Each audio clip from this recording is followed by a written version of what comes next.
Bana, uhali gani mwana michezo? Karibu katika chaneli yako pendwa kabisa hii ya michezo, ambapo tunatukutana leo ikiwa ni mwendelezo wa ligi kuu Tanzania bara, ambapo kutakuwa na mchezo majira ya saa 10 jioni baina ya Young Africans wakiwa wanacheza dhidi ya Mtibwa Sukari katika uwanja wa Jamhuri. Sasa kikosi cha Yanga kimekumbwa na majeraha hivi karibuni, wachezaji wake nyota wengi wakiwa wameumia, hawapatikani katika michezo hii ambayo inaendelea. Katika mchezo wa leo, Yanga itawakosa wachezaji kama Dickson Job, itamkosa Ibrahim Baka, itamkosa Shadrack Boka, pia itamkosa Ezra Mwenda, itamkosa Prince Dube na wachezaji wengine kadha wa kadha ambao wamepata majeruhi. Sasa kwa akiba ya wachezaji wa Yanga waliobaki nao, ni obvious kwamba hata mchezo wa leo pia wanaweza kushinda, kwani bado wana quality na wana kikosi kipana. Sasa hapa nakwenda kukupatia prediction, yani utabiri wa kikosi cha leo namna kitakavyokaa, ambapo mwalimu anaweza kuweza kuanza. Kuna wachezaji kama kina Faridi Musa, mchezaji kama Shuaboy wamekuwa hawapati nafasi, ni muda mrefu sana tangu tumeona wakiwa wanacheza. Sasa katika mchezo wa leo na ukilinganisha na matokeo waliopata katika mchezo uliopita baada ya kutoa sare ya goli 0-0 bila kufungana, dhidi ya TRA na kupata sare ya bila kufungana. Ilikuwa ni mchezo mzuri wa kishindani, lakini pia maamuzi ya baadhi ya wachezaji ndo yalikosesha timu ushindi. Sasa wachezaji hao kama kina Faridi Musa, tunatarajia leo mwalimu atawapatia nafasi ili kufanya rotation katika kikosi chake na kupumzisha wachezaji wengine ili kutokupata fatigue, maana ukiangalia tu ratiba imebanana kuanzia tarehe 1 ya mwezi wa 3 mpaka tarehe 16 Young Africans imecheza michezo 6. Ukiangalia sio kitu cha kawaida, kwa wachezaji wanatakiwa pia kupumzika.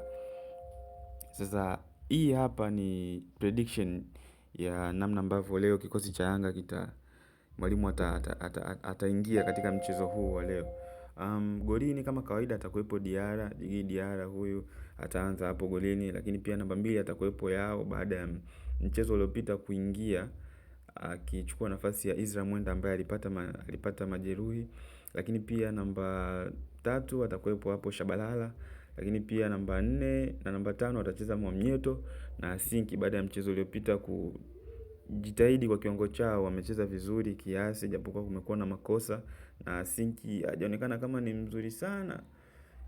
Pia wachezaji wengine wanaweza kupewa nafasi, lakini pia katika eneo la kiungo hapa ndipo unapokwenda kuona mabadiliko, mwalimu leo akianza na wachezaji kidogo tofauti. Katika mechi iliyopita tumemwona Shekani Hamisi akianza katika first 11 huku akiwapatia wachezaji wengine kupumzika, akina Alan Okello na wengine. Sasa katika mchezo wa leo hapa nakwenda kumuona Shuaboy, Salum Abubakar Shuaboy akienda kuanza, lakini pia Maxi Nzengeli akienda kuanza, lakini pia Duke Abuya akienda kuanza.